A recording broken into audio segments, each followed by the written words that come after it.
ನಮಸ್ಕಾರ ಸ್ನೇಹಿತರೆ sports history ಕನ್ನಡದ ಮತ್ತೊಂದು ವಿಡಿಯೋಗೆ ತಮಗೆಲ್ಲರಿಗೂ ಆತ್ಮೀಯವಾದ ಸ್ವಾಗತ. ಸ್ನೇಹಿತರೆ, ಭರ್ಜರಿ ಉಡುಗೊರೆ. ಭಾರತ ತಂಡಕ್ಕೆ ಇದೀಗ ಭರ್ಜರಿ ಉಡುಗೊರೆಯನ್ನು ನೀಡಿದ BCCI. ಸ್ನೇಹಿತರೆ, ಚಾಂಪಿಯನ್ ಟ್ರೋಫಿ 2025 ಪಾಕಿಸ್ತಾನದ ಆತಿಥ್ಯದಲ್ಲಿ ನಡೆಯಿತು. ಈ ಒಂದು ಪಾಕಿಸ್ತಾನದ ಆತಿಥ್ಯದಲ್ಲಿ ಈ ಒಂದು ಪಂದ್ಯ ನಡೆದರೂ ಕೂಡ ಭಾರತ ಪಾಕಿಸ್ತಾನಕ್ಕೆ ಪ್ರವೇಶವನ್ನ ಪಡೆಯಲಿಲ್ಲ. ಅದೇ ರೀತಿ ಪಾಕಿಸ್ತಾನಕ್ಕೆ ಪ್ರವಾಸವನ್ನ ಕೂಡ ಕೈಗೊಳ್ಳಿಲ್ಲ. ಭಾರತ ತಂಡ ತನ್ನೆಲ್ಲ ಪಂದ್ಯಗಳನ್ನು ದುಬೈನ ಇಂಟರ್ನ್ಯಾಷನಲ್ ಸ್ಟೇಡಿಯಂನಲ್ಲಿ ಆಡ್ತು.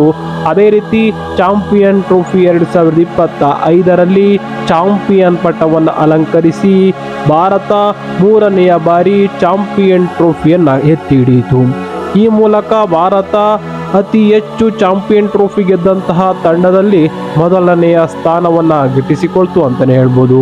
ಅಂದರೆ ಚಾಂಪಿಯನ್ ಟ್ರೋಫಿಯನ್ನು 2 ಬಾರಿ ಗೆದ್ದಿರುವಂತಹ ಆಸ್ಟ್ರೇಲಿಯಾ ತಂಡ, ಅದೇ ರೀತಿ ಈ ಒಂದು ಚಾಂಪಿಯನ್ ಟ್ರೋಫಿಯನ್ನು ಗೆಲ್ಲುವ ಹಿಂದೆ ಭಾರತವು ಕೂಡ 2 ಚಾಂಪಿಯನ್ ಟ್ರೋಫಿಗಳನ್ನು ಗೆದ್ದಿತ್ತು. ಸ್ನೇಹಿತರೆ, 2002ರಲ್ಲಿ ಚಾಂಪಿಯನ್ ಟ್ರೋಫಿಯನ್ನು ಗೆದ್ದು, ಅದೇ ರೀತಿ 2013ರಲ್ಲಿ 2ನೆಯ ಚಾಂಪಿಯನ್ ಟ್ರೋಫಿಯನ್ನು ಗೆದ್ದಿತ್ತು. ಬರೋಬ್ಬರಿ 12 ವರ್ಷಗಳ ಬಳಿಕ ನಮ್ಮ ಭಾರತ ತಂಡ ಚಾಂಪಿಯನ್ ಟ್ರೋಫಿಯನ್ನು ಎತ್ತಿ ಹಿಡಿದಿದೆ. ಇದೀಗ ಚಾಂಪಿಯನ್ ಟ್ರೋಫಿಯನ್ನು ಗೆದ್ದಂತಹ ಭಾರತ ತಂಡಕ್ಕೆ BCCI ಭರ್ಜರಿ ಬಂಪರ್ ಉಡುಗೊರೆಯನ್ನು ಕೂಡ ನೀಡಿದೆ ಅಂತಲೇ ಹೇಳ್ಬೋದು.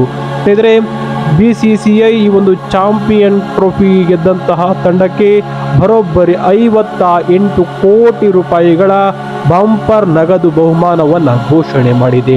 ಸ್ನೇಹಿತರೆ, ಕಳೆದ ಬಾರಿ T20 ವಿಶ್ವಕಪ್ ಅನ್ನು ಗೆದ್ದಂತಹ ಸಂದರ್ಭದಲ್ಲಿಯೂ BCCI ಆಟಗಾರರಿಗೆ ಇದೇ ರೀತಿಯ ಬಂಪರ್ ಉಡುಗೊರೆಯನ್ನು ನೀಡಿತ್ತು.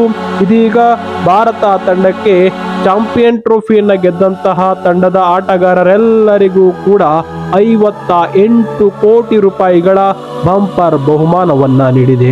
ಸ್ನೇಹಿತರೆ, ಚಾಂಪಿಯನ್ ಟ್ರೋಫಿಯನ್ನು ಗೆದ್ದು ನಮ್ಮೆಲ್ಲರ ಮನಸ್ಸನ್ನ ಗೆದ್ದಂತಹ ನಮ್ಮ ಭಾರತ ತಂಡಕ್ಕೆ ಇದೀಗ BCCI ಉತ್ತಮವಾದ ಕೆಲಸವನ್ನ ಮಾಡಿ ಅವರಿಗೆ ಬಂಪರ್ ಉಡುಗೊರೆಯನ್ನ ನೀಡಿದೆ.